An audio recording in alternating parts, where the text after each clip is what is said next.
আজকে ইহুদি খ্রিস্টান ক্ষমতা দেখিয়ে মুসলমানের উপরে নির্যাতন চালাবে, নির্দ্বিধায় মুসলমানকে হত্যা করবে। তোমাকে আজিজ বলে বিশ্বাস করি, তুমি পরাক্রমশালী, তুমি বিশাল ক্ষমতার অধিকারী। মানুষ ফেরাউনকে একেবারে নিঃস্ব করে পানিতে ডুবিয়ে দিয়েছ, এটা তোমাকে বিশ্বাস করি। তুমি সর্বশক্তিমান, আদ সামুদ পৃথিবীর সবচেয়ে শক্তিশালী সম্পদ, সামান্যতম শক্তিশালী জাতি, সামান্যতম ঝড় বৃষ্টি দিয়ে তাকে ধ্বংস করেছ। আজকে তোমার চোখের সামনে, তোমার দৃষ্টিতে কোটি কোটি মুসলিম পুরুষ নারী নির্যাতিত হচ্ছে, একেবারে খোলা মাঠে মারা যাচ্ছে, বাড়িতে হাসপাতালে তুমি দেখতে পাচ্ছ। তোমার সবচেয়ে শক্তির কাছে আমরা আশা দাবি রেখে বলছি, তুমি এইসব অত্যাচারী জালেমকে, ইহুদি খ্রিস্টানকে তোমার ক্ষমতা দিয়ে, তোমার কলাকৌশল দিয়ে ধূলিসাৎ করে দাও। এই দাবি তোমার কাছে রাখছে, তুমি পারো। এমন কোনো কারোর কাছে দাবি করিনি যে করতে পারে না। তোমার কাছে দাবি করেছি তুমি সব কিছু করতে পারো। এরকম ক্ষমতার অধিকারীকে টিপে দেওয়া তোমার কাছে কোনো ব্যাপার নেই। তোমার চোখের সামনে হাজারো পুরুষ নারী নির্যাতিত হয়ে মারা যাবে, এটা আমরা তোমার কাছে চাচ্ছি না। তুমি সর্বশক্তিমান, তুমি আমাদেরকে তোমার ক্ষমতা দেখিয়ে অসহায় পুরুষ নারীকে আমাদের সামনে রক্ষা করো, মুসলিমকে রক্ষা করো। মুসলিম তোমাকে মানে, মুসলিম তোমাকে জানে, মুসলিম তোমাকে চিনে, তুমি মুসলিমকে রক্ষা করো। যারা তোমার নবীকে মানে না, যারা তোমাকে চিনে না, যারা নিজের ক্ষমতায় চলতে চায়, তারা যতই ক্ষমতার অধিকারী হোক, তারা তোমার কাছে খড়কুটারও সমান নয়। অতএব তুমি তাদেরকে ধূলিসাৎ করে দাও। আল্লাহ ইহুদি খ্রিস্টানদের প্রতি অভিশাপ করুক, তারা কবরকে মসজিদ তৈরি করেছে, কবরের পাশে মসজিদ করছে, বা মসজিদের সাথে কবর দিচ্ছে। মানুষ মনে করছে যে মসজিদের পাশে কবর দিতে হবে, মানে কবি নজরুল ইসলাম বুঝতে পারেনি, বলেছেন মসজিদের পাশে কবর দিও ভাই, তাহলে কবরের শাস্তি হতে এই গুনাহের পায় বেড়ে হয়। ওইসব বাক্য বলা আছে, যেটা বক্তব্যের কোনো জায়গায় বলা আছে যে কবি নজরুল ইসলাম ভুল বলেছেন। মসজিদের পাশে কবর দিয়ে যদি গুনাহ মাফ হয়ে যায়, তাহলে তো ধনী মানুষ বাড়িতে একটা করে মসজিদ করবে, সামনে যা করলাম বাড়ি ঘরে করলাম, একটা মসজিদও করি। ছেলেরাকে বলে যাবে মসজিদের পাশে আমার কবর দিও। বল হিসাব, যদি আপনার পিতার কবর কাবা ঘরের নিচে ঢুকিয়ে দেওয়া হয়, 1 পয়সা লাভ হবে না। বহুদিন আগে থেকে এই কথা বলে আসছি। কাবা ঘরের নিচে যদি আপনার পিতার কবর দিয়ে দেওয়া হয়, 1 পয়সা লাভ হবে না। আমল অনুযায়ী বিচার হবে, এ কথাই ঠিক। জন্দব রাদিয়াল্লাহু তাআলা আনহু বলেন, রাসূল সাল্লাল্লাহু আলাইহি সাল্লাম বলেন, আলা ওয়াইন্না মান কানা কাবলাকুম কানু ইয়াত্তাখিজুনা কবুর আম্বিয়াহিম ওয়া সালিহিম মাসাজিদা। অতীতের মানুষেরা নবী এবং সৎ মানুষের কবরে মসজিদ তৈরি করত। তাহলে এই কথা নতুন নয়, যুগ যুগ ধরে চলে আসছে, শতাব্দীর পর শতাব্দী চলে আসছে যে মানুষ কবরকে মসজিদ তৈরি করে, মসজিদের পাশে কবর দেয়। হাজার হাজার বছর আগের কথা, শও বছর আগের কথা, মানুষেরা সৎ মানুষের কবরকে, নবীগণের কবরকে মসজিদ তৈরি করত। এই কথা আল্লাহ রাসূল বলতেন। তারপরে বলছে, লা তাত্তাখিজুল কবুরা মাসজিদান, পৃথিবীর মানুষ তোমরা কখনো মসজিদকে কবরকে মসজিদ করবা না। পৃথিবীর মানুষ তোমরা কখনো কবরের উপরে মসজিদ করবা না। তারপরে রাসূল সাল্লাল্লাহু আলাইহি ওয়াসাল্লাম বলছেন, ওয়াইন্নী আনহালাকুম ফি মিনহাজা, আমি এটা তোমাদের নিষিদ্ধ ঘোষণা দিলাম। পৃথিবীর মানুষ কখনো তোমরা কবরের উপরে মসজিদ নির্মাণ করবা না।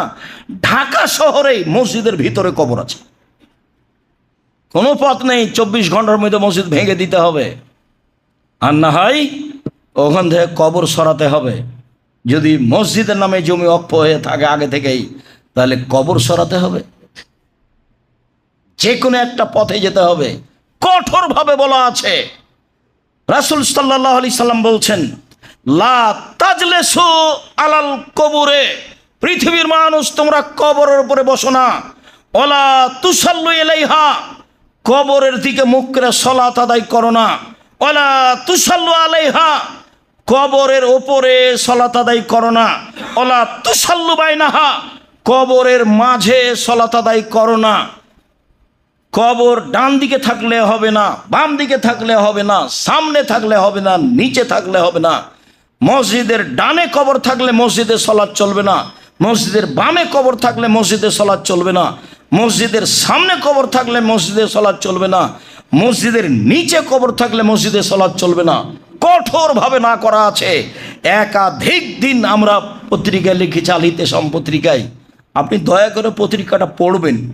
আমি তো আপনাকে দিনরাত বলছি, আমি আপনার দিনই ভাই, আপনাকে আমি অনেক ভালোবাসি।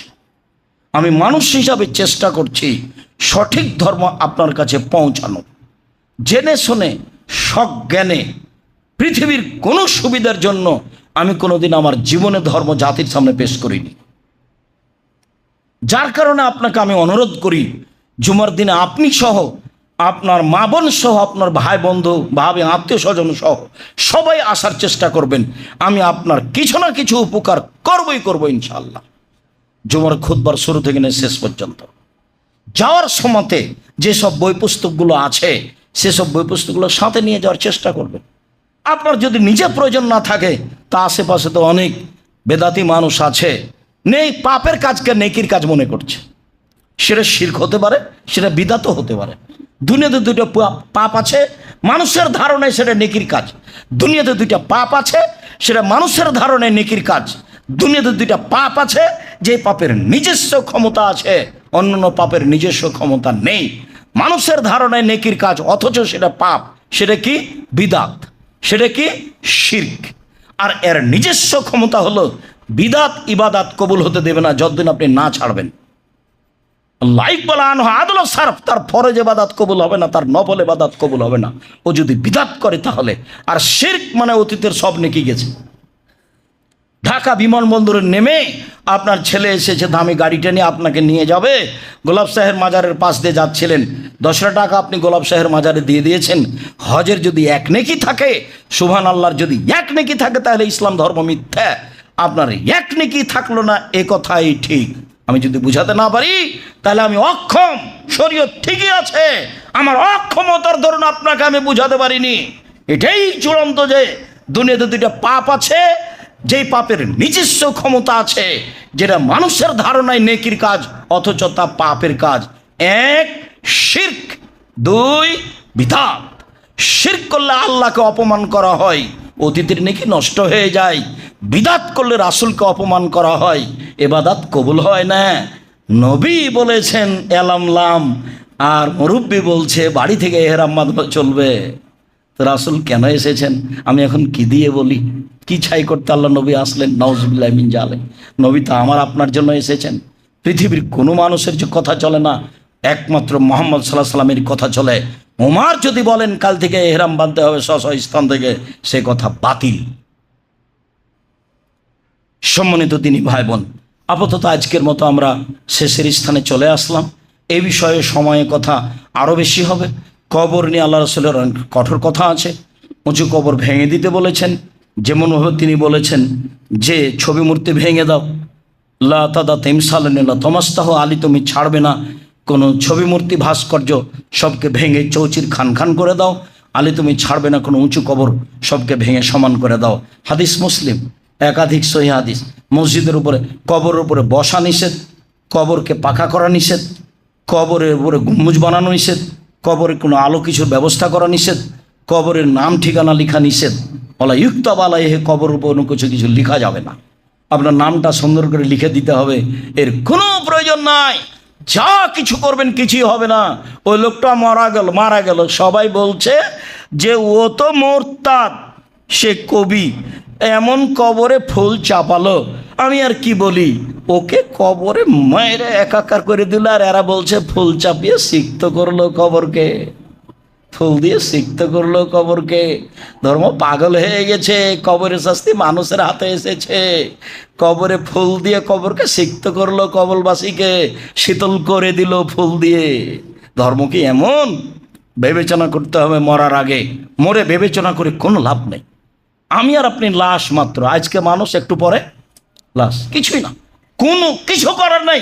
কোন পথঘাট নাই যাতে আপনি মানুষকে কিছু জানাতে পারবেন, ছেলে মেয়েকে জানাতে পারবেন কিছু। কবরে কি অবস্থায় আছেন, পৃথিবীতে কোনো এমন পথঘাটই নেই। কোটি কোটি টাকার মালিক হলেও সারা পৃথিবীর মালিক যদি আপনি হন, তবু আপনার অবস্থা আপনি আপনার পৃথিবীর কোনো মানুষকে জানাতে পারবেন না। তার নাম মরণ, তার নাম কবর। অতএব রাসূল সাল্লাল্লাহু আলাইহি সাল্লামের কথাকে মূল্যায়ন করে ক্ষমা চেয়ে পরকালমুখী নিজে হয়ে ছেলে মেয়েকে পরকালমুখী করার প্রাণপণে চেষ্টা করে দুনিয়া থেকে বিদায় নিতে হবে। প্রতিপালক, তুমি সর্বশক্তিমান, তুমি সব কিছু করতে পারো। আল্লাহ তাআলা বলেন, হে মানুষ, যখন তোমাদেরকে জুমার সালাতের জন্য ডাকা হবে তখন তোমরা দৌড়িয়ে মসজিদে আসো আর ব্যবসা বাণিজ্য ছেড়ে দাও। অতঃপর যখন সালাত শেষ হয়ে যাবে তখন আবারও পয়সা উপার্জনের পিছনে লেগে যাও। অযকুরুল্লাহ, আল্লাহকে বেশি বেশি ডাকো। যারাই আল্লাহকে বেশি ডাকে তারাই সফল হবে। আল্লাহ তাআলা অত্র আয়াতে আজানের সাথে সাথে মানুষকে ব্যবসা বাণিজ্য আয় উপার্জন ছেড়ে মসজিদে আসার জন্য আদেশ করেছেন। সালাত শেষ হয়ে গেলে আবারও আয় উপার্জনের পিছনে লেগে যেতে বলেছেন। তাতে তিনি বলেছেন, তুমি তোমার শরীরের গতি অনুযায়ী আল্লাহকে ডাকো, তুমি সফল হয়ে যাবা। এ কথা আল্লাহ তাআলা বলেন। তাহলে কাজের ফাঁকে ফাঁকে আল্লাহকে ডাকতে হবে। আমরা এ আয়াতের আলোচনা বিগত দিনে বুঝেছি যে ছুটির দিন বলে কোনো দিন নেই, উপার্জনের জন্য কোনো দিবস নেই। মানুষ প্রতিদিন উপার্জন করবে, এইটা আল্লাহর আদেশ। সেটা জুমার দিন হোক, সেটা শনিবার হোক, সেটা রবিবার হোক, সেটা কোনো জন্মদিবস হোক, সেটা যে দিবসই হোক না কেন, আয় উপার্জন বন্ধ করে অন্য কোনো কাজে লাগবে, আল্লাহ রাসূল তা নাকচ করেছেন। মানুষকে ইবাদত করতে হবে, আয় উপার্জন করতে হবে, এটা আল্লাহর আদেশ। তাতে এই কথা বলা হয়েছে যে পিতা ছেলের অতদিন খেতে পাবেন না, খাবেন না। খেতে পাবেন না বলতে খাবেন না যতদিন তিনি নিজে উপার্জন করতে পারবেন। পিতা নিজে উপার্জন করে খাবেন, এটাই তার জন্য শোভনীয়, ভালো। যদি আল্লাহ রাসূল বলেছেন ছেলে ও ছেলের সম্পদ তার পিতার, ছেলে নিজেই নিজের মালিক নয়, ছেলে এবং তার ছেলের অর্থ সম্পদ তার পিতার, এ কথা আল্লাহ রাসূল বলেছেন। তারপরেও পিতা যতদিন কাজ করে খেতে পারবে তিনি কাজ করে খাবেন, এটাই আল্লাহর আদেশ। সম্মানিত দিনী ভাই বোন, বিষয়টি মসজিদের সাথে সম্পৃক্ত। বিগত দিনের দু একটি কথা, তার একটি কথা, আবু হুরায়রা রাদিয়াল্লাহু তাআলা আনহু বলেন, রাসূল সাল্লাল্লাহু আলাইহি সাল্লাম বলেছেন, সালাতুন ফি মসজিদে হাজা, ফি মসজিদি হাজা খায়রুম মিন আলফি সালাতিন ফিমা সেওয়াহু। আমার এই মসজিদে 2 রাকাত সালাত পৃথিবীর যে কোনো অন্য মসজিদের চেয়ে 1000 গুণ উত্তম। এই কথা তিনি বলেন। তাতে তিনি বলেন, তবে মসজিদে হারাম নয়। আমি কাবা ঘরের কথা বলছি না। কাবা ঘর ব্যতীত যত মসজিদ আছে পৃথিবীতে, যে কোনো মসজিদে 2 রাকাত সালাত আদায় করলে জানে কি হবে? আমার এই মসজিদে, মসজিদে নববীতে 2 রাকাত সালাত আদায় করলে তার চেয়ে 1000 গুণ বেশি নেকি হবে। এই কথা মুহাম্মদ সাল্লাল্লাহু আলাইহি সাল্লাম বলেন। তাতে বিগত দিনে আমরা একটা আলোচনা খুব শক্তভাবে বলেছিলাম যে অবশ্যই ওই কথাটির ভিত্তিতে সেখানে সালাত আদায় করতে হবে তা নয়। কি সেটা? আবু হুরায়রা রাদিয়াল্লাহু তাআলা আনহু বলেন, আল্লাহর নবী বলেছেন, মা বাইনা মিম্বারি অবাইতি রাওজাতুন মিন রিয়াজিল জান্নাহ। আমার মিম্বার হতে আমার ঘর পর্যন্ত, যে ঘরে তিনি আয়েশা রাদিয়াল্লাহু তাআলা আনহা সহ থাকতেন, আমার মিম্বার হতে আমার ঘর পর্যন্ত এইটুকু জান্নাতের একটি অংশ। এ কথা তিনি বলেছেন। এ কথার অর্থ এই নয় যে এখানে সালাত আদায় করতে হবে, এবং বিষয়টি আমরা খুব শক্তভাবে পেশ করেছিলাম, মনে আছে বলে আমার অনুমান। তাতে এবছরের হজ সফরে বহু মানুষই হয়তোবা কিছু বলতে চেয়েছেন, যাতে বলতে চেয়েছেন যে সালাত আদায় করা যায়। আর সালাত তো আদায় করা যাবেই সেখানে, কিন্তু আপনাকে ভিন্নভাবে প্রস্তুতি নিয়ে সালাত আদায় করতে হবে কেন? এর কি প্রমাণ? এইটুকু তাতে আমি বলেছি, আল্লাহর নবী বলেননি, সাহাবিগণ বলেননি, তাবেগণ করেননি, তাবেগণ করেননি, পৃথিবীর কোনো বিদ্বান এ কথা বলেননি যে এখানে সালাত আদায় করলে বেশি নেকি হবে। বলে হিসাব ওই কথা আবারও চূড়ান্তভাবে বলছি, মসজিদ নববী বর্তমানে যা আছে 100 বছর পরে যদি তার 4 ও 10 গুণ বেশি হয়ে যায়, যে পর্যন্ত এরিয়া করা হবে সেই পর্যন্ত কোনো এক জায়গায় 2 রাকাত সালাত আদায় করলে পৃথিবীর যে কোনো মসজিদ থেকে 1000 গুণ বেশি নেকি হবে। এ কথাই ঠিক। এটা হলো মসজিদে নববীর মান। রাসূল যেটুকু বড় করেছিলেন সেটুকু মসজিদে নববী, পৃথিবীর মানুষ প্রয়োজনে যত বড় করবে সেটুকু মসজিদে নববী। এর অর্থ এই নয় যে যেটুকুকে তিনি রওজাতুম মিন রিয়াজিল জান্নাহ বললেন সেইটুকুতে সালাত আদায় করতে হবে। সেটুকু তিনি কি বলেছেন? এই লম্বাভাবে বলেছেন, তার কি তিনি মাপ দিয়েছেন? সেখানে তিনি সালাত আদায় করতে বলেছেন। কেন এত বাড়াবাড়ি করতে হবে? প্রমাণ ছাড়া বাড়াবাড়ি ভুল। আপনি এটার কোনোদিনও করার চেষ্টা করবেন না। পৃথিবীতে যেখানে যারা বাঙালি আছেন, আমি আপনাদের সকল দিনই ভাই বোনকে বলছি, রাসূলকে উপেক্ষা করে কিছু করার চেষ্টা করবেন না। শেষে ইহকালও যাবে, শেষে পরকালও যাবে। কম করেন সেটাই ভালো, বেশি করে বিদাত করবেন সেটা ভালো নয়। রাসূল সাল্লাল্লাহু আলাইহি সাল্লাম বলেছেন, আব্দুল্লাহ ইবনে উমর বলেন যে কানান নবী সাল্লাল্লাহু আলাইহি সাল্লাম ইয়াতি মসজিদে কুবা কুল্লা সাবতিন মাশিয়ান ও রাকিবান। আল্লাহর নবী মসজিদে নববী থেকে প্রত্যেক সপ্তাহে একদিন বা শনিবার তিনি পায়ে হেঁটে বা বাহনে উঠে কোবা মসজিদে যেতেন। মসজিদে নববী থেকে প্রায় 3 কিলোমিটার দূরে। তিনি সেখানে 2 রাকাত সালাত আদায় করতেন। তাতে তিনি বলেছেন, মসজিদে কোবাতে যদি কেউ 2 রাকাত সালাত আদায় করে আর অজু করে বাড়ি থেকে আসে, হোটেল থেকে অজু করে বের হয়ে সেখানে 2 রাকাত সালাত আদায় করে, তাহলে সে একটা উমরার সমান নেকি পাবে। হাদিস সহিহ।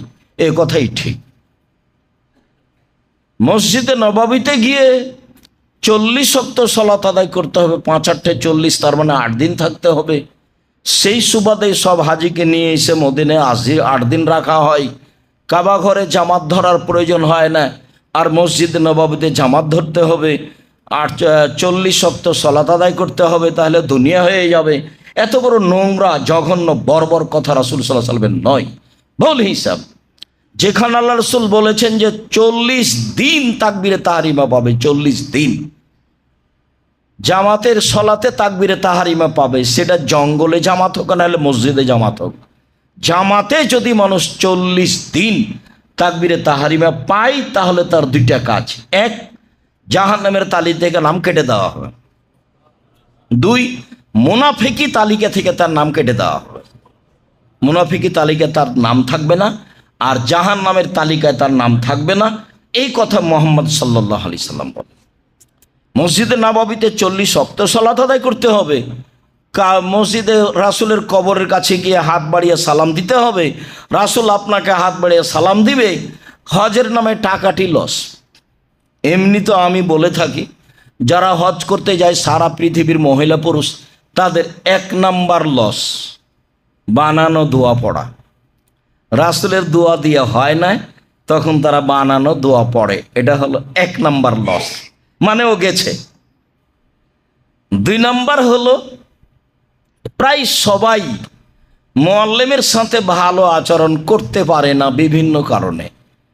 কারণ আছে, এ কথাই ঠিক। কারণ সামনে রেখে ওখানে প্রতিশোধ নিতে হবে, এ কথা ঠিক নয়। আর তৃতীয় যেটা আমি মনে করি, সেটা হলো আমি দেখে যে যারা একাধিক ওমরা করছে, তানিম মসজিদে গিয়ে, আয়েশা মসজিদে গিয়ে এহরাম বেঁধে ওমরা করছে, তাদের খুব বড় লস, তারা ব্যবসায় লসে আছে, মানে এটা গেছে। বহুবার বললাম, আপনারা একজন আর একজনকে জানানোর চেষ্টা করেন। আয়েশা রাদিয়াল্লাহু তাআলা আনহা ওমরা চলাকালীন তওয়াফ করছিলেন, তো চট করে হায়েজ আসলো, এটা নারীদের ব্যাপার, তো কান্নাকাটি করছেন। আল্লাহ নবী বলছেন, কি ব্যাপার আয়েশা, কাঁদছো কেন? তুমি তাহলে ঋতুবতী? এই জি, আপনাদের তো ওমরা হবে, আমার তো আর হলো না। তখন আল্লাহ রসুল বলছেন, আরে কাঁদো কেন? এইটা তো আদমের মেয়েদের উপরে করে দেওয়া হয়েছে, এখানে তো তোমার স্বাধীনতা নেই। তা হাজিরা যা করে তা করো, তওয়াফ করো না। সলাত আদায় নেই আর তওয়াফ নেই, তওয়াফ ও সলাত কি দিয়ে আপনাকে বুঝায়? কত প্রেম প্রীতি তওয়াফ চলাকালীন, কত বউকে ধরে আছে, আরো কত কাকে, আর কত কিভাবে ছবি উঠাচ্ছে, আর সারা পৃথিবীতে ছবি দেখাচ্ছে আর গল্প চলছে, তার নাম কিন্তু তওয়াফ। আল্লাহ রসুল বলছেন, আকিলুল কালাম ফি তওয়াফে ফাইনা তওয়াফ সলা। তোমরা একেবারেই কথা কম বলো সলা তওয়াফে, কেননা তওয়াফ ও সলাত কল্যাণপূর্ণ কথা ছাড়া তওয়াফে বলবা না। তওয়াফ ও সলাত, সেখানে এত ছবি আর এত সেলফির সাথে তওয়াফ আছে, এগুলো একটা ফ্যাশন।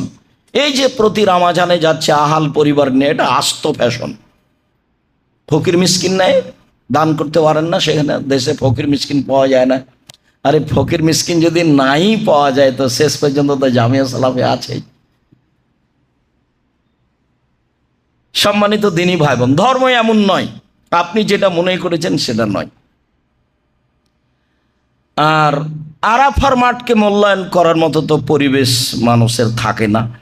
আরাফার মাঠে বেশি মারামারি হয়, হইচই গন্ডগোল হয়, জায়গায় পায় না অনেক মানুষ, জায়গাতে আবার সংকীর্ণ, কে কার কথা শোনে, কে কার কথা মানে, যার যেটা প্রয়োজন সে সেটা বলে নেই। আর যখন সলাতের টাইম আসে তখন কিনা ঝগড়া, কে পড়বে, যে 2 রেকাত পড়বে না 4 রেকাত পড়বে, আবার 4 রেকাত পড়বে তো একসাথেই জোহর আসর পড়বে না, জোহরের টাইমে আসর আসরের টাইমে। ধর্ম তো ওখানে মানার ব্যাপারে স্বাধীন, সরকারি তো আর কোনো নিয়ম নেই। সরকারের পক্ষ থেকে সরকার তো লিজ দিয়ে রেখেছে, যারা লিজ নিয়েছে, যারা টেন্ডার নিয়েছে, তারা তো হইচই হতে দেবে না। কোনো প্রকার পুরুষ পুলিশ আর নারী পুলিশ আর যে হোক না কেন, কারোর প্রয়োজন নাই যে হজ ভালোভাবে হোক, সবার প্রয়োজন যেন কোনো হইচই না হয়, সবার প্রয়োজন কোনো সমস্যা যেন না হয়।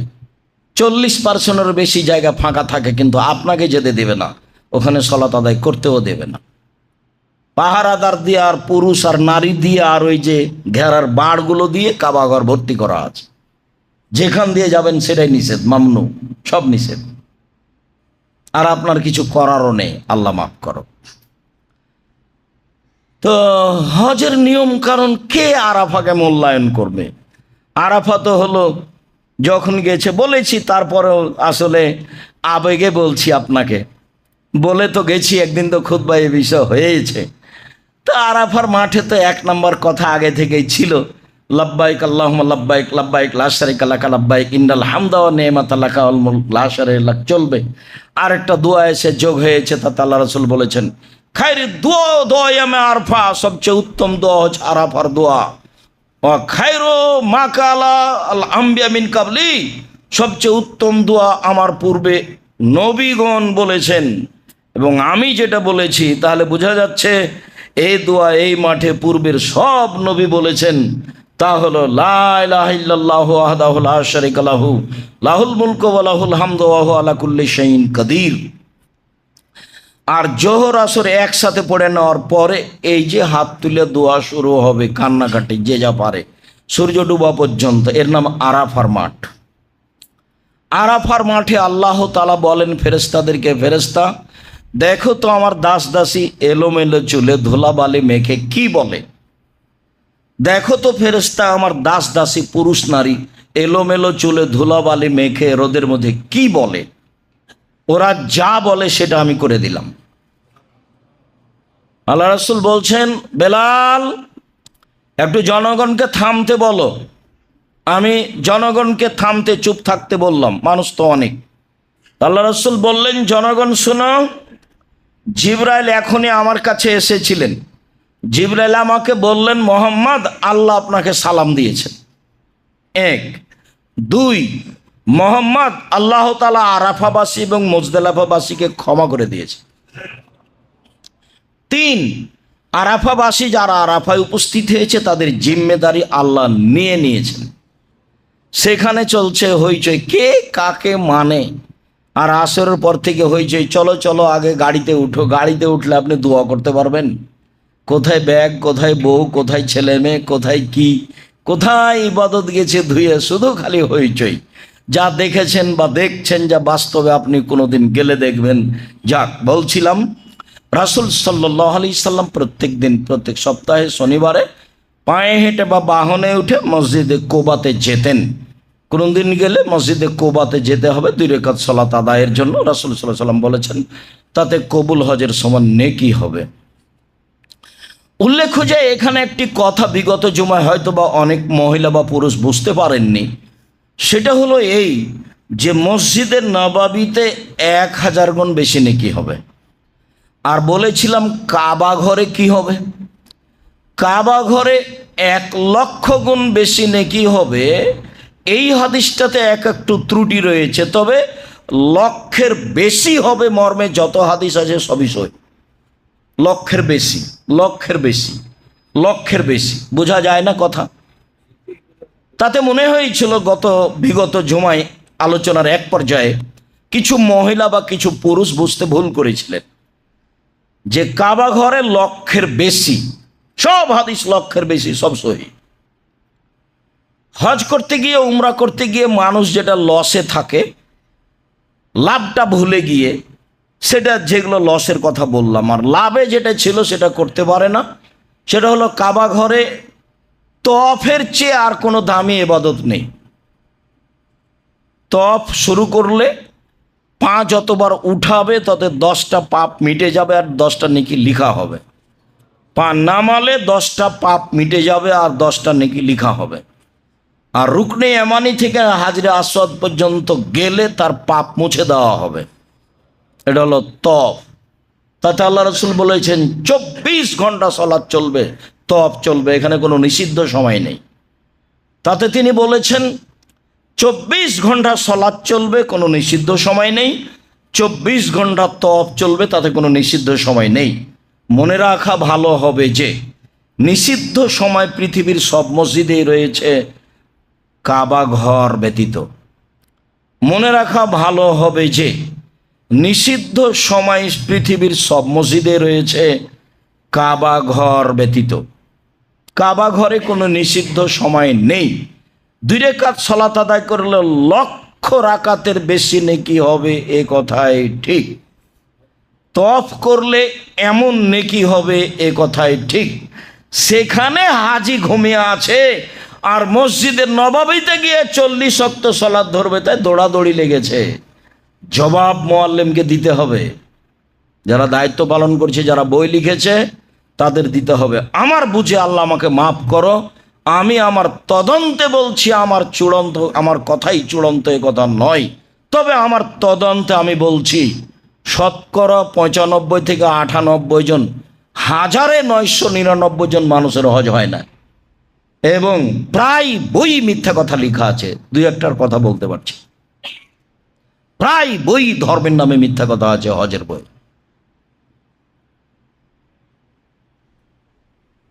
সম্মানিত দিনী ভাই বোন, বলছিলাম উসাইদ রাদিয়াল্লাহু তাআলা আনহু বলেন, রাসূল সাল্লাল্লাহু আলাইহি সাল্লাম বলেছেন, এজা দাখালা আহাদুকুমাল মসজিদা ফালিয়াকুল আল্লাহুম্মা ইফতাহ লি আবওয়াবা রাহমাতিক। কোনো ব্যক্তি যখন মসজিদে ঢুকবে তখন সে যেন বলে, আল্লাহ আমার জন্য তুমি তোমার রহমতের দরজা খুলে দাও। এই দিয়ে ঢোকা হয় মসজিদে। আল্লাহ তুমি আমার জন্য তোমার রহমতের দরজা খুলে দাও, এই নিয়ে ঢোকা হয় মসজিদে। বাকি কি করছি সেটা আমি আপনি জানি।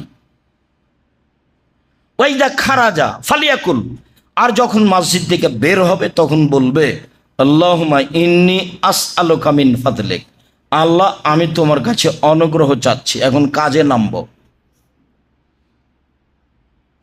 এখন আয় উপার্জনের নামবো, টাকা পয়সা দাও। এতক্ষণ যা করেছি তার রহমত, তাসবিহ তাহলিল জিকির আজকার করেছি, আর এখন কাজে নামবো, টাকা পয়সা দিয়ে দাও, যা হারিয়ে গেছে ব্যবসা বাণিজ্য সেটা ঠিক করে দাও। এখন বের হচ্ছে আয় উপার্জনের জন্য। আল্লাহুম্মা ইন্নী আসআলুকা মিন ফাদলিক, আল্লাহ আমি তোমার অনুগ্রহ চাচ্ছি। কি অনুগ্রহ? জমি জায়গা, বাড়ি ঘর, আহাল পরিবার, ছেলে মেয়ে, টাকা পয়সা, যা কিছু দুনিয়াতে প্রয়োজন। আবু কাতাদা রাদিয়াল্লাহু তাআলা আনহু বলেন, রাসূল সাল্লাল্লাহু আলাইহি সাল্লাম বলেছেন, যা দাখালা আহাদুকুমুল মসজিদা ফালিসাল্লি রাকাতাইনি ক্বাবলা আন ইয়াজলিসা, যখন তোমাদের কোনো ব্যক্তি মসজিদে প্রবেশ করবে তখন সে যেন বসার পূর্বে 2 রাকাত সালাত আদায় করে। মনে রাখা ভালো হবে যে মসজিদে ঢুকে 2 রাকাত সালাত আদায় করতে হবে, বসার জন্য, অপেক্ষা করার জন্য এই হাদিসের সাথে নিষিদ্ধ সময়ের কোনো সম্পর্ক নেই। মসজিদ আল্লাহর, বসতে চাইলে তার কাছে অনুমতি নিতে হবে। তা আপনি কি বলবেন যে আল্লাহ আপনার মসজিদে বসতে চাচ্ছে, একটু বসতে দেন? যে অনুগ্রহপ্রবক বসতে পারি কি? এভাবে বলবেন? কি বলবেন? তা এই বলার পদ্ধতি হলো 2 রাকাত সালাত। কি দিয়ে আপনাকে ধর্ম বুঝায় আমি? অনুমতি চাও। মসজিদ কার? আল্লাহ বলছে আল্লাহ মাসাজিদুল্লাহ, সব মসজিদ আল্লাহর জন্য, সব মসজিদ আল্লাহর জন্য। তো এখন এখানে বসতে চাইলে অনুমতিও তার কাছে নিতে হবে। তো অনুমতির পদ্ধতি কি? 2 রাকাত সালাত। তাহলে রাসূল বলছেন তোমাদের কোনো ব্যক্তি মসজিদে ঢুকলে সে যেন বসার পূর্বে 2 রাকাত সালাত আদায় করে। এই যে ভারত, বাংলাদেশ, পাকিস্তানের শতকরা 95টা মসজিদে মানুষ ঢুকে আগে বসছে, তার মধ্যে আপনার অবগতিতে আছে, আপনি বাস্তব করেছেন না হয় দেখেছেন, আর আমি কোনোদিন করিনি তবে দেখেছি। আপনি করেন না হয় দেখেছেন, গত জুমায় আপনি যেখানে ছিলেন সেখানেই করেছেন, আপনি ঢুকে আগে বসেছেন। এটা রাসূলের সাথে অন্যায় আচরণ করা হয়েছে। আল্লাহ রাসূলের সাথে অন্যায় আচরণ করে অনুমতি ছাড়া আপনি মসজিদে বসেছেন, রাসূলের আদেশকে আপনি অমান্য করেছেন। ভুল হিসাব, নিষিদ্ধ কোনো সময় নেই এই 2 রাকাতের জন্য। সারা পৃথিবীর যে কোনো মসজিদে যে কোনো সময়ে ঢুকে যদি বসতে চাই তাহলে তাকে অনুমতি নিতে হবে। অনুমতি হচ্ছে 2 রাকাত সালাত। এই 2 রাকাত সালাতের জন্য নিষিদ্ধ সময় নেই, এটাই চূড়ান্ত। সম্মানিত দিনী ভাই বোন, রাসূল খুতবা চলাকালীন ঢুকেছেন, একজন ঢুকে বসে গেছেন, তাহলে কিছুটা গতিবিধি ছিল আগে থেকেই। বসতে আল্লাহ রাসূল বলছেন কুম সাল্লি রাকাতাইন, এই উঠো উঠো 2 রাকাত সালাত আদায় করো। তাহলে যিনি খুতবা দিচ্ছেন উনি যদি কাউকে দেখতে পান যে ঢুকেই বসে গেলেন, তাহলে তাকে উঠিয়ে সালাত আদায় করতে বলতে হবে। এইটা আদেশ পালন করতে হবে, না করলে রাসূলকে অন্যায়, রাসূলের সাথে অন্যায় আচরণ করেছে ইমাম সাহেব। ইমাম যদি দেখতে পান যিনি খুতবা দিচ্ছেন যে একটা লোক ঢুকে বসে গেছে, তাহলে ইমামের জরুরি কর্তব্য কি? তাকে বলবেন উঠেন 2 রাকাত সালাত আদায় করেন। তারপরে খুতবা চলাকালীন আল্লাহ রাসূল আদেশ করছেন, উঠতে বলছেন। সম্মানিত দিনী ভাই বোন, কাব ইবনে মালিক রাদিয়াল্লাহু তাআলা আনহু বলেন, লা ইয়াকদামু রাসূলুল্লাহ সাল্লাল্লাহু আলাইহি ওয়াসাল্লাম মিন সাফারিন ইল্লা নাহারান ফি যুহা। রাসূল সাল্লাল্লাহু আলাইহি ওয়াসাল্লাম যখনই সফর থেকে বাড়িতে আসতেন তখন সাধারণত সকাল 8টা-9টার দিনে আসতেন। রাতে তিনি বাড়িতে প্রবেশ করতেন না, সাধারণত তিনি দিনে আসতেন সফর থেকে। ওয়াইদা কাদেমা বাদাবিল মসজিদ, সফর থেকে বাড়িতে আসলে আগে মসজিদে ঢুকতেন।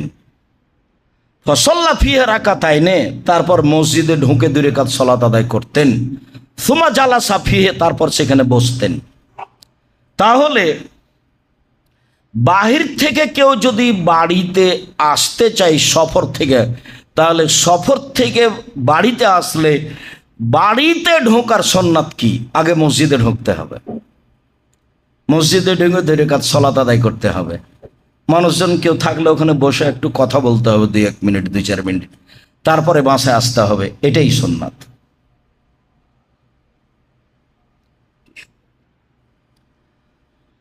রাসূল সাল্লাল্লাহু আলাইহি সাল্লামের এটা নিয়মিত সুন্নাত। আমরা যখন আসব তখন এইটুকু সুন্নাত পালন করার চেষ্টা করতে হবে। আনাস রাদিয়াল্লাহু তাআলা আনহু বলেন, আবু হুরায়রা রাদিয়াল্লাহু তাআলা আনহু বলেন, রাসূল সাল্লাল্লাহু আলাইহি সাল্লাম সামিয়া রাজুলান ইয়ানশুদু যাল্লাতান ফিল মসজিদ, একটা লোককে হারিয়ে যাওয়া জিনিস খুঁজতে শুনলেন মসজিদে। একটা লোক বলছে, আমার কাপড় হারিয়ে গেছে, বা আমার টুপি হারিয়ে গেছে, আমার টাকা হারিয়ে গেছে, কেউ পাইলে একটু দিবেন। এইভাবে একটা লোক হারিয়ে যাওয়া জিনিস খুঁজছে মসজিদে। তখন আল্লাহ রসুল বললেন, ফালিয়াকুল, সে যেন বলে, আল্লাহ রসুল বলছেন সে যেন বলে, লা রাদ্দাহাল্লাহু আলাইকা। আল্লাহ রসুল বললেন, লা রাদ্দাহাল্লাহু আলাইকা, তোমার হারিয়ে যাওয়া জিনিস যেন আল্লাহ তোমাকে ফেরত না দেয়। কেন? ফাইনাল মাসাজিদ আল্লাম তুবনা লেহাজা, মসজিদ হারিয়ে যাওয়া জিনিস খোঁজার জন্য নয়, মসজিদ হারিয়ে যাওয়া জিনিস খোঁজার জন্য নয়। হাদিস কিন্তু বুখারী মুসলিম, খুব ভালোভাবে মনে রাখতে হবে। এখন কিন্তু গ্রামের মসজিদে বলা হয় ছাগল হারিয়ে গেছে সে কথা, টাকা হারিয়ে গেছে সে কথা, আর মরা মানুষের খবর মাইকে বলা হয়। মরা মানুষের খবর দিতে হবে, হাদিস বুখারী মুসলিম। মরা মানুষের খবর চিৎকার করে দেওয়া যাবে না, এই হাদিসও বুখারী মুসলিম। চিৎকার করা কেন যাবে না? আগে মানুষ মারা গেলে ঢোলাই দেওয়া হতো। ঢোলাই বুঝি না আমরা? আগে তো গ্রামে বলতো, ঢোলের উপরে মারতো, ঢাকের উপরে মারতো বাড়ি, আর লোকটা চলে যেত আর বলতো আজকে বিকাল 3টায় অমুক হবে। বা কেউ জিজ্ঞাসা করতো কি ব্যাপার, কিসের ঢোলাই?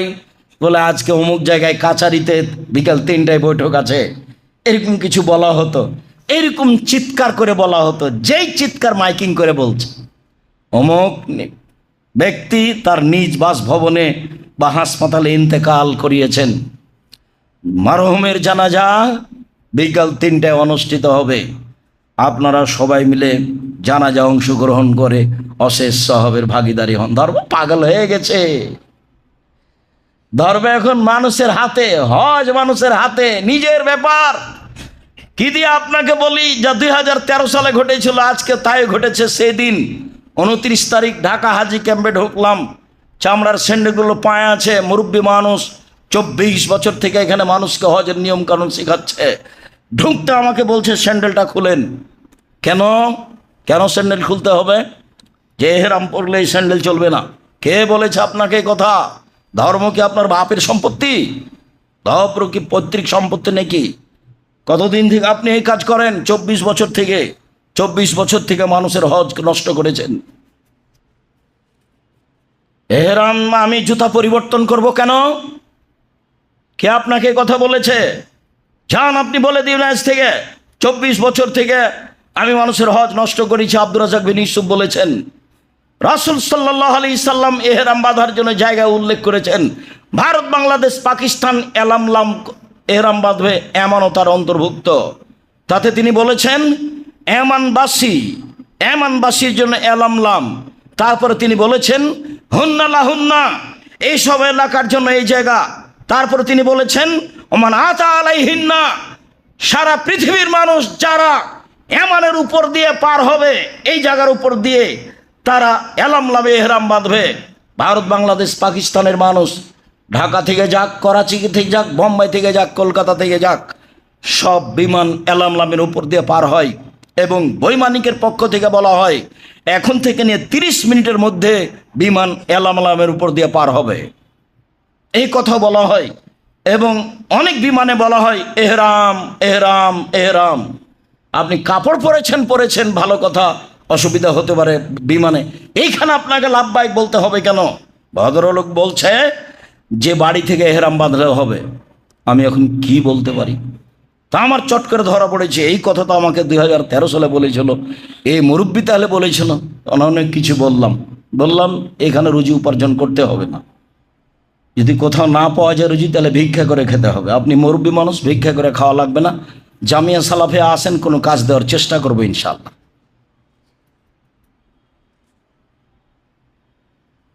ধর্ম নিজের হাতে চলে গেছে, স্বাভাবিক ব্যাপার। মসজিদের মাইকে এভাবে চিৎকার করে মরার খবর বলা যাবে না, এ কথাই ঠিক। মোবাইলের মাধ্যমে কোটি মানুষকে খবর জানান আপনি, যেটা চিৎকার নয়। বাড়ি গিয়ে বলে আসেন যেটা আগে বলা হতো, সেটা চিৎকার নয়। রাসূল সাল্লাল্লাহু আলাইহি সাল্লাম হারিয়ে যাওয়া জিনিস মসজিদে খুঁজতে নিষেধ করেছেন। নিষেধের ঢং তিনি এভাবে বলেছেন, আল্লাহ ওর হারিয়ে যাওয়া জিনিস তুমি তাকে ফেরত দেবা না, এই কথা বলেছেন প্রথমে। এইটাই ঢং বলার। আপনি যদি মসজিদে কেউ হারিয়ে যাওয়া জিনিস খুঁজছে শুনতে পান, তাহলে আপনি বলবেন, তাহলে রাসূলের আদেশ পালন করা হবে যে আল্লাহ তুমি তাকে এই জিনিস ফিরিয়ে দিও না, এটাই আদেশ। তারপরে বলছেন ফাইনাল মাসাজিদ আলাম তুবনা লিহাজা, মসজিদে এই জন্য বানানো হয়নি। অথচ মসজিদে আল্লাহর নবী বিবাহ পড়াতেন, মসজিদে আল্লাহ রসুল বিচার আচার করতেন, মসজিদে আল্লাহ রসুল সাহাবীদের পড়াশোনার ব্যবস্থা করতেন, মসজিদে অনেক কিছু করতেন। মসজিদে হদ বাস্তবায়ন করতে নিষেধ করেছে। একটা লোককে 100 লাঠি পিটাতে হবে, সেটা মসজিদে করা হবে না, বাইরে নিয়ে যেতে হবে। মসজিদে অনেক কিছু করা যায়, এ কথাই ঠিক।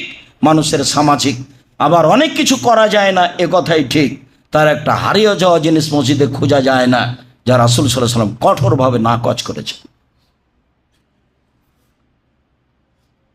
আবু হুরায়রা রাদিয়াল্লাহু তাআলা আনহু বলেন, রাসূল সাল্লাল্লাহু আলাইহি সাল্লাম বলেছেন, মান আকালা শাজারাতাল মুনতেনাতা ফালা ইয়াকরাবান্না মসজিদানা, কোনো ব্যক্তি যদি গন্ধযুক্ত খাদ্য গাছ খায়, পেঁয়াজ রসুন বা অন্য যত কিছু খাদ্যে মুখ গন্ধ করবে,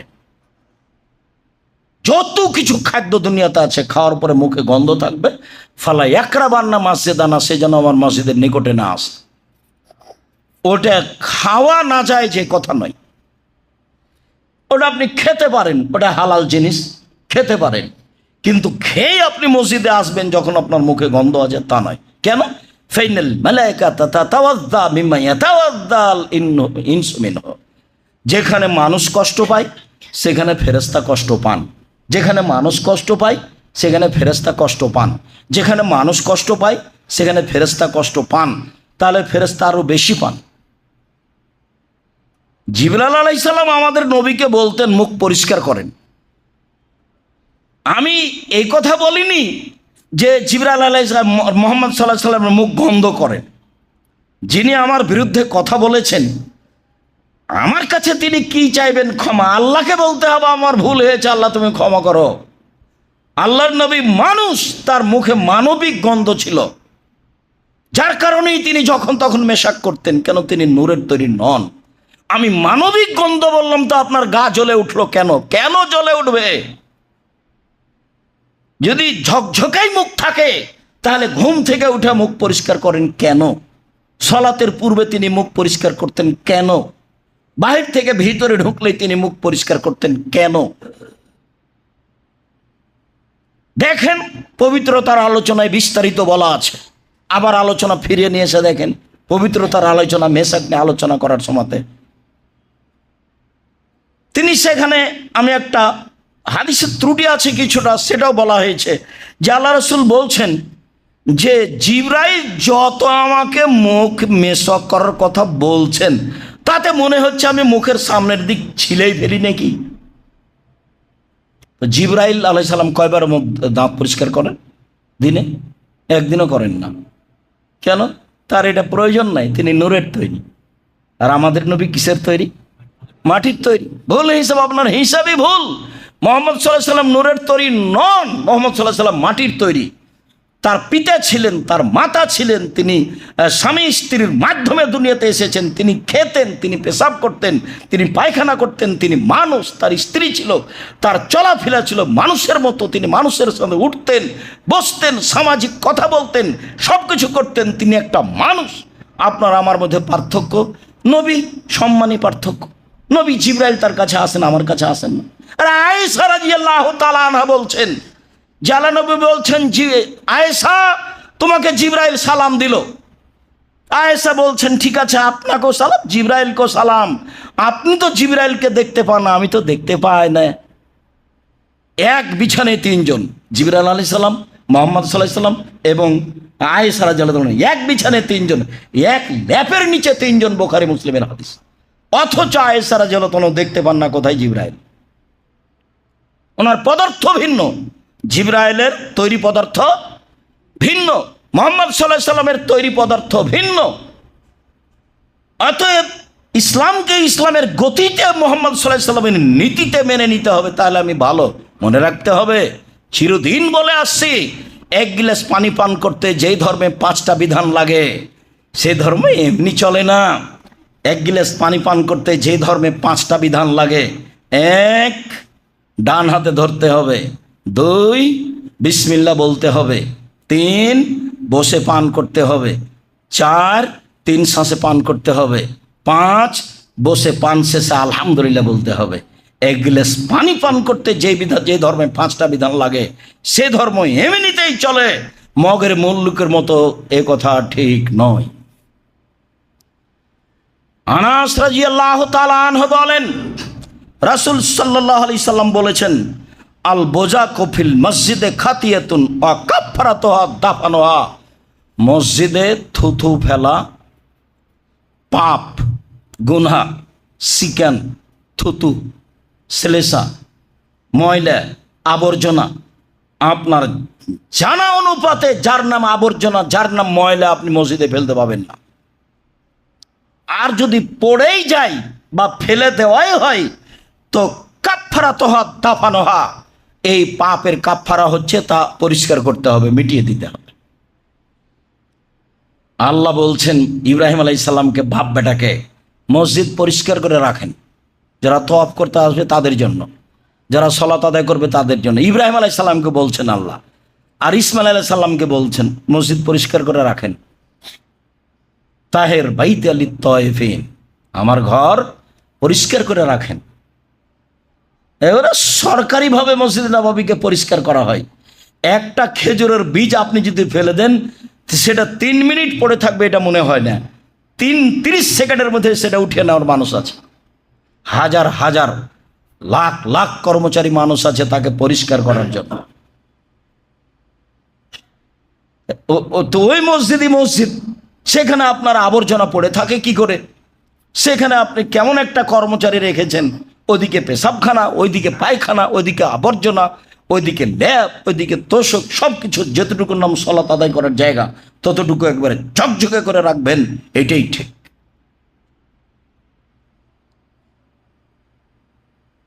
আবু জার গেফারি রাদিয়াল্লাহু তাআলা আনহু বলেন, রাসূল সাল্লাল্লাহু আলাইহি সাল্লাম বললেন, ওরেজাত আলাইয়া, ওরেজাত আলাইয়া আমালা উম্মতি, আমার কাছে আমার উম্মতের সব আমল পেশ করা হলো। হাদিস বুখারী মুসলিম। আমার কাছে আমার উম্মতের সব আমল পেশ করা হলো। ফাওয়াজাদতু ফি মাহাসিনে আমালিহা, আমি আমার উম্মতের সবচেয়ে যেটা ভালো নেকি পেলাম, আমার উম্মতের ভালো মন্দ যে নেকি আমার কাছে পেশ করা হলো তার মধ্যে সবচেয়ে যেটা ভালো নেকি পেলাম, উত্তম নেকি পেলাম, সেটা হলো এই, আল আদা ইউমাতানি তরিক, ওই ময়লা কষ্টদায়ক জিনিস যেটা রাস্তায় পড়েছিল সরিয়ে দেওয়া হয়েছে। মানে রাস্তা বন্ধ করার কোনো কাজ করা যাবে না, এমপি মন্ত্রীর জন্য রাস্তা বন্ধ করা যাবে না,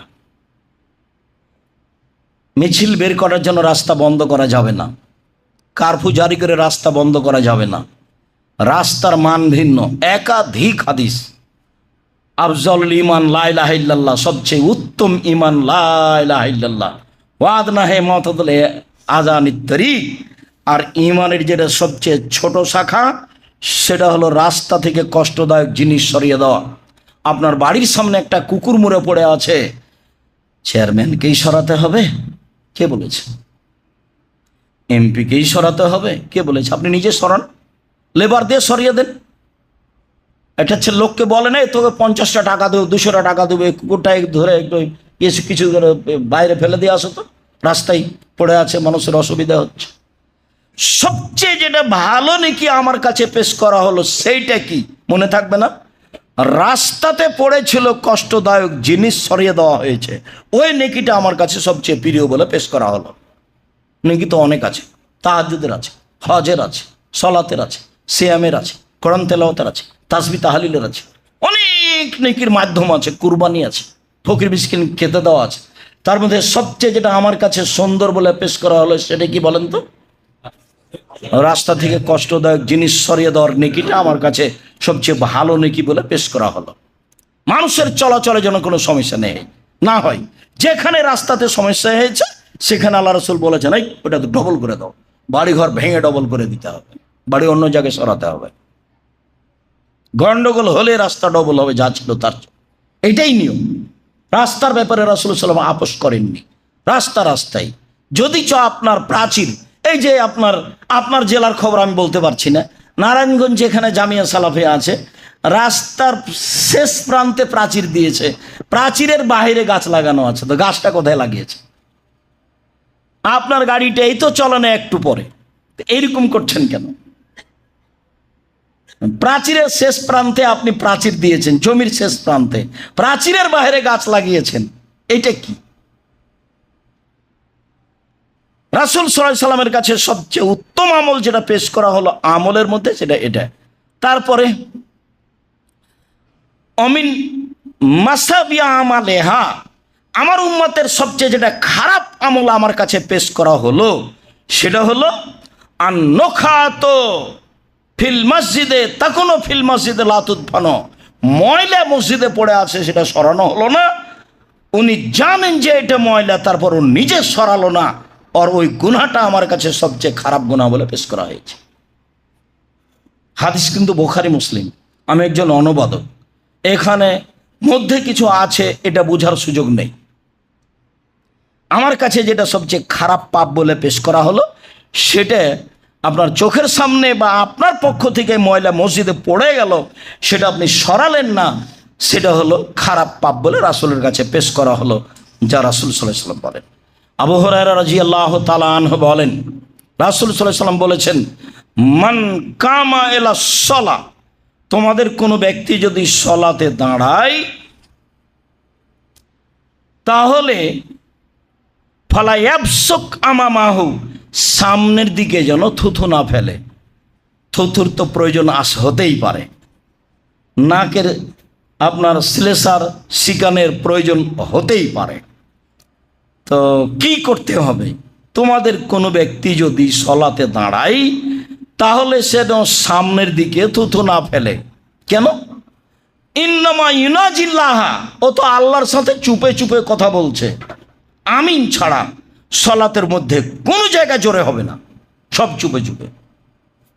সামি আল্লাহু লিমান হামিদা রাব্বানা লাকাল হামদ হামদান কাসীরান তাইয়িবান মুবারাকান ফি, একজন সাহাবী জোরে বলেছিলেন, তার পূর্বেও কেউ কোনোদিন জোরে বলেননি, পরেও কেউ কোনোদিন জোরে বলেননি, আর এটা সাহাবীদের নীতি ছিল না। তারপরে দুই সিজদার মাঝের দোয়া, আল্লাহুম্মা গফিরলি ওয়ারহামনি ওয়াহদিনি ওয়াআফিনি ওয়ারযুকনি, এটা ইমাম শাফি রাহিমাহুল্লাহর পক্ষ থেকে জোরে বলার কথা আছে। ভারত বাংলাদেশ পাকিস্তানে যারা চার মাঝহাবের কোনো একটা মাঝহাব মানতে হবে বলেই মুসলিম পার্সোনাল ল খ্রিস্টানেরা চেয়েছিল, খ্রিস্টান শাসকেরা, ব্রিটেনের আসা শাসকেরা, তখন এই আহলে হাদিস যারা তারা বলেছিল আমরা সাফুল মাসলাকের লোক। ওই সুবাদে এখনো যারা আহলে হাদিস বলে নিজেকে দাবি করে, অনেকেই মনে করে যে দুই সিজদার মাঝের দোয়া জোরে বলতে হবে, রাব্বানা লাকাল হামদ হামদান কাসীরান তাইয়িবান মুবারাকান ফি, এই দোয়া জোরে বলতে হবে। আপনার মনে রাখা ভালো হবে যে আমিন ছাড়া কোনো অংশ জোরে হবে না। কেন? যে ব্যক্তি সালাত আদায় করছে সে তার প্রতিপালকের সাথে চুপে চুপে কথা বলছে। ইনাজিল্লাহা, সে আল্লাহর সাথে চুপে চুপে কথা বলছে, কথা আল্লাহর নবী বলেন। তারপরে বলছেন ওয়ালা ইয়াবসুকান ইয়াসারিহি ইয়ামিনিহি, ডান দিকে যেন থুথু না ফেলে। কেন? ফাইন্না আন ইয়ামিনিহি মালাকান, ডান দিকে ফেরেশতা রয়েছেন। তাহলে বাম দিকে ফেরেশতা থাকে না, বিশেষ যারা কিছু করে তারা ডান দিকেই থাকে। আল্লাহ রাসূল তো এইভাবে বলছেন, এখন বলছেন ওয়াল ইয়াবসুকান ইয়াসারিহি, বাম দিকে থুথু ফেলে যেন, আও তাহাতা রিজলিহি, পায়ের নিচে ফেলে যেন, অফিরাতিন তাহাতা রিজলুল ইসরা, বাম পায়ের নিচে ফেলে যেন। এই পর্যন্ত বুখারী মুসলিম। অন্য হাদিসে এসেছে যে এছাড়াও টিস্যুতে রুমালে কোনো কিছু ধরে নিয়ে আল্লাহ রাসূল নিজে ওটাকে ধরে নিয়ে ওই কাপড়টাকে একটা আর একটার সাথে চেপে দিলেন, ডলে দিলেন। তাহলে এখন তো যেসব মসজিদে সালাত আদায় করছে টাইলস করা আছে, মাটির মসজিদ যদি হতো তাহলে না হয় আপনি পায়ের নিচে ফেলে দিয়ে ডলে দিতেন। আল্লাহ রাসূল বলছেন সুমাইয়াত ফেনো, তারপর ডলে দিবে, বাম পায়ের নিচে ফেলে বা বাম দিকে ফেলে পা দিয়ে ডলে দিবে। তো সেটিকারই এখন হবে? তাহলে এখনকার জন্য পথ আর একটা হাদিস আছে, সময়ের গতিতে আবারও আসবে, তখন বলবো। আপাতত আজকের মতো ওই অংশ থেকে এটুকু বলে রাখলাম যে থুথু টিস্যু পেপারে ধরে নিতে হবে। ঠিক থুথু বা এরকম কিছু নাক থেকে আসুক, যেটা থেকে আসুক না কেন, ময়লা কিছু সালাত চলাকালীন যদি প্রয়োজন হয় ধরে নেওয়ার, তাহলে টিস্যু পেপার বা কাপড়ে ধরে নিতে হবে। কাপড়ে ধরে নিয়ে আপনার জন্য যেটা সহজ হয়, আল্লাহ রাসূল ভাবে দেখালেন, তিনি এভাবে ডলে দিলেন। এভাবে ডলে দিলে নগদ যেটা রূপরেখা সেটা থাকবে না, কাপড়ের সাথে কি হয়ে যাবে, মিশে যাবে, যেটা মানুষের প্রয়োজন। এখন তো টাইলসের মসজিদ, শেষ বাক্যটা তো কিয়ামত পর্যন্ত চলবে। যেই মসজিদে হোক না কেন, হীরা মুক্তা মানিক্যর স্বর্ণের, যেটাই হোক, এটাই পদ্ধতি, এটাই নিয়ম, এটাই সুন্নাত মসজিদের বিষয় বলছিলাম। আয়েশা রাদিয়াল্লাহু তাআলা আনহা বলেন, রাসূল সাল্লাল্লাহু আলাইহি সাল্লাম বলেছেন, আল্লাহ রাসূলুল্লাহ সাল্লাল্লাহু আলাইহি সাল্লাম ফি মারাজি আল্লাতি লাম তাকুম। আল্লাহ রাসূল ওই অসুস্থ অবস্থায় বলেছিলেন যেই অসুস্থতা থেকে তিনি আর ভালো হননি, যাতে তিনি আয়েশা রাদিয়াল্লাহু তাআলার কোলেই ইন্তেকাল করেছেন, দুনিয়া ত্যাগ করেছেন। সেই অসুস্থতায় তিনি বলেছিলেন, লানাল্লাহুল ইয়াহুদা ওয়ান নাসারা ইত্তাখাযু কুবুর আনবিহিম মাসাজিদা।